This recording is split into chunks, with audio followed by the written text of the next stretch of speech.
ಹಿಂಗೆ ನಡ್ಕೊಂಡು ಶಿವಮೊಗ್ಗಕ್ಕೆ ಹೋಗ್ಬೇಕು 500 ಕೇಳಿದ್ರು.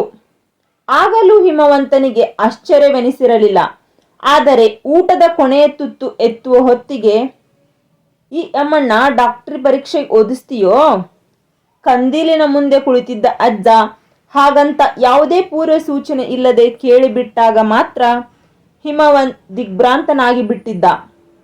ಊಟ ಪೂರ್ತಿ ಮಾಡಿ ಮುಗಿಸು ಚಂದ್ರಶೇಖರ, ಅಜ್ಜಪ್ಪ ಒತ್ತಾಯಿಸಿದ್ದರು. ಕಂದೀಲ ಬೆಳಕಿನಲ್ಲಿ ಅವರ ಮುಖವನ್ನೇ ದಿಟ್ಟಿಸಿ ನೋಡಿದ ಹಿಮವಂತ್. ಆ ಮುಖಕ್ಕೆ ವಯಸ್ಸಿನ ಎಣಿಕೆಗೆ ಸಿಗದಂತಹ ಒಂದು ಆಕಾರವಿತ್ತು. ವರ್ಷಕ್ಕೊಂದು ಮುದುರು ಎಂದು ಲೆಕ್ಕ ಹಾಕಿಕೊಂಡರೂ ಅಜ್ಜಪ್ಪನ ಮುಖದಲ್ಲಿ ಎಷ್ಟು ಮುದುರುಗಳು. ಬೋಳು ತಲೆಗೆ ಒಂದು ಕಾಲು ಮುಂಡಾಸು ಸುತ್ತುಕೊಂಡಿದ್ದಾನೆ. ಹಣೆ ತುಂಬ ದಟ್ಟ ವಿಭೂತಿ, ಕಣ್ಣುಗಳಿಂದ ಕಿವಿಗಳಿಗೂ ವಿಭೂತಿ ಪಟ್ಟಿ, ಬೆರಳಲ್ಲಿ ಕಾವಿ ಬಟ್ಟೆಯನ್ನು ಕಟ್ಟಿದ ಚಿಕ್ಕದೊಂದು ಗಂಟು, ಒಳಗೆ ರುದ್ರಾಕ್ಷಿ ಇದ್ದಿರಬಹುದು. ಕುತ್ತಿಗೆಯ ಚರ್ಮ ಹಸುವಿನ ಗಂಗೆದ್ದೊಗಲಿನಂತೆ ಇಳಿಬಿದ್ದಿದೆ. ಕಣ್ಣುಗಳು ಹೆಚ್ಚು ಕಡಿಮೆ ನೀಲಿ ಬಣ್ಣಕ್ಕೆ ತಿರುಗಿವೆ, ಆದರೆ ಅವುಗಳ ಕಾಂತಿ ಸ್ಫುಟವಾಗಿದೆ. ಕಾವಿ ಜುಬ್ಬ ಮತ್ತು ಕಾವಿ ಪಂಚೆ ಧರಿಸಿದ್ದಾರೆ. ಯಾವುದೋ ಅಲೌಕಿಕವಾದ ಅತಿಮಾನುಷವಾದ ಶಕ್ತಿಗಳು ಈತನಲ್ಲಿರಬಹುದು ಎಂಬ ಸಣ್ಣ ಗುಮಾನಿಯೂ ಬರುವಂತಹ ವ್ಯಕ್ತಿತ್ವವಲ್ಲ. ಉಟ್ಟ ಕಾವಿ ಕಳಚಿ ಬಿಳಿ ಅಂಗಿ ಪಂಚೆ ಸುತ್ತಿ ಕೂಡಿಸಿದರೆ ಬದುಕಿ ಮೆತ್ತಗಾದ ರೈತನಂತೆ ಕಾಣುತ್ತಾರೆ. ಆದರೆ ಪ್ರಾರ್ಥನಾಳನ್ನು ನಾನು ಡಾಕ್ಟರನ್ನಾಗಿ ಮಾಡಬೇಕು ಅಂದುಕೊಂಡಿರುವ ವಿಷಯ ಇವರಿಗೆ ಹೇಗೆ ಗೊತ್ತಾಯಿತು? ನನ್ನ ಹೆಸರು ಚಂದ್ರಶೇಖರ ಅಲ್ಲ, ಹಿಮವಂತ್ ಅಂತ. ಕಣೋ ಚಂದ್ರಶೇಖರ, ನಿಮ್ಮಪ್ಪನೂ ಹಂಗೆ ಅಂತಿದ್ದ.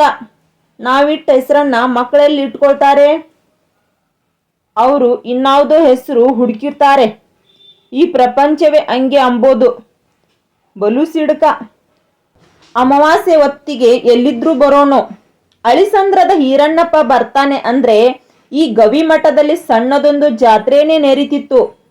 ಬಂದೋನೆ ಕುದುರೆ ಬಿಚ್ಚಿ ಕಟ್ಟಾಕಿ ಅದಕ್ಕೆ ಮೇವು ನೀರು ನೋಡಿ, ಇಗೋ ನೀನು ಕೂತಿದೀಯಲ್ಲ ಇಲ್ಲೇ ಹಿಂಗೆ ಎಡಗೈ ನೆಲ ಕೂರ್ಕೊಂಡು ಕುಳಿತು ಇಬ್ರು ಊಟ ಮಾಡುವಷ್ಟು ಒಬ್ನೇ ಮಾಡೋನು. ನಿಮ್ಮ ಮಠಕ್ಕಿಂತ ಮಠದ ಪ್ರಸಾದವ ವೈನ್ ಅಂತ ನನಗೆ ಹೇಳೋನು. ಊಟ ಆದ್ಮೇಲೆ ಇದ್ರೆ ಇದ್ದ, ಎದ್ರೆ ಎದ್ದ. ಬಂದ ಜನಕ್ಕೆ ಸಣ್ಣ ಪುಟ್ಟ ಮಾಟ, ಕೈ ಮುಸುಗು, ಭೂತ ಬಾಧೆ ಇದ್ರೆ ಸರಿ ಮಾಡೋನು. ಅದು ಖಯಾಲಿನೇ. ಒಂದೊಂದ್ಸಲ ಯಾರನ್ನೂ ಮಾತಾಡ್ಸ್ತಿರ್ಲಿಲ್ಲ. ಗುರುಗಳ ಗದ್ದಿಗೆಗೆ ತಲೆ ಮಡಗಿ ಮಲಗಿಬಿಡೋನು. ಒಂದೊತ್ನಲ್ಲಿ ಅದೇನ್ ಸಂಕಟವಾಗೋದೋ ಪುಣ್ಯಾತ್ಮನಿಗೆ. ಗದ್ದುಗೆಗೆ ತಲೆ ಚಚ್ಚಿಕೊಂಡ್ಬಿಡೋನು. ಜಂಗಮಯ್ಯ, ನಿನ್ನ ಪ್ರಸಾದಕ್ಕೆ ಬಂದೆ ಅಂತ ತಿಳ್ಕೊಂಡು ಏನೋ ಅಂತ ಅಬ್ಬರಿಸೋನು.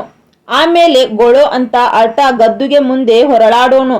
ಬಲು ವಿಚಿತ್ರವಾಗಿದ್ದ ಕಣಪ್ಪ ಚಂದ್ರಶೇಖರ ನಿಮ್ಮ ತಂದೆ. ಅಳಿಸಂದ್ರದ ಈರಣ್ಣಪ್ಪ ಅಂದ್ರೆ ಇವತ್ತಿಗೂ ನನಗೆ ಮರೆಯಲಾಗದ ಚಿತ್ರ ಇದ್ದಂಗೆ ಚಂದ್ರಶೇಖರ.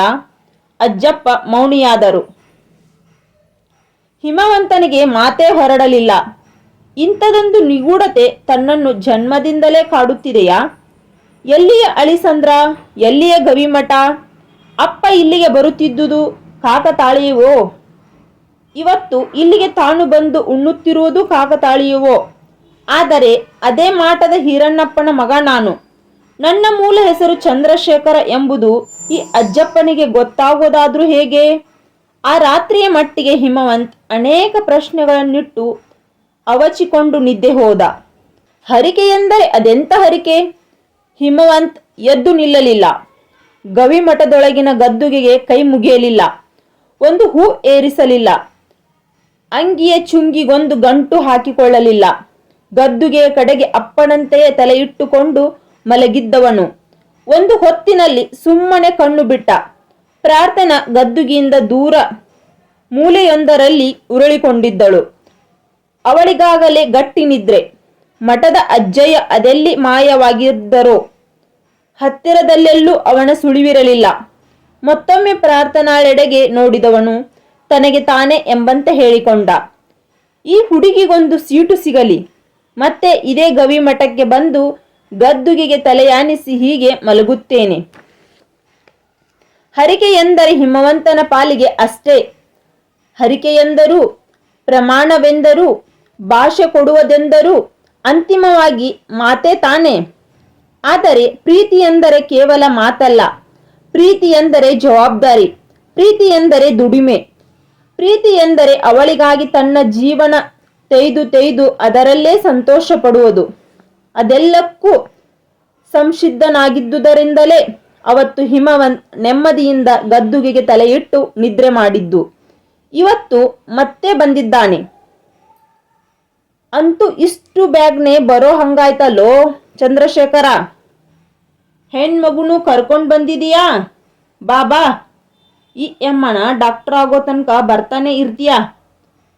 ಒಳಕೋಣೆಯ ಕತ್ತಲಲ್ಲಿ ಚಾಪೆ ಒಂದರ ಮೇಲೆ ಕೇವಲ ಒಂದು ಲಂಗೋಟಿಯನ್ನುಟ್ಟುಕೊಂಡು ಕುಳಿತಿದ್ದ ಮಠದ ಅಜ್ಜಯ್ಯ ನಗೆ ಧ್ವನಿಯಲ್ಲಿ ಮಾತನಾಡುತ್ತಾ ಸ್ವಾಗತಿಸಿದ್ದ. ನಿನ್ನ ಹರಕೆ ಈಡೇರುವುದು ನಿಜ.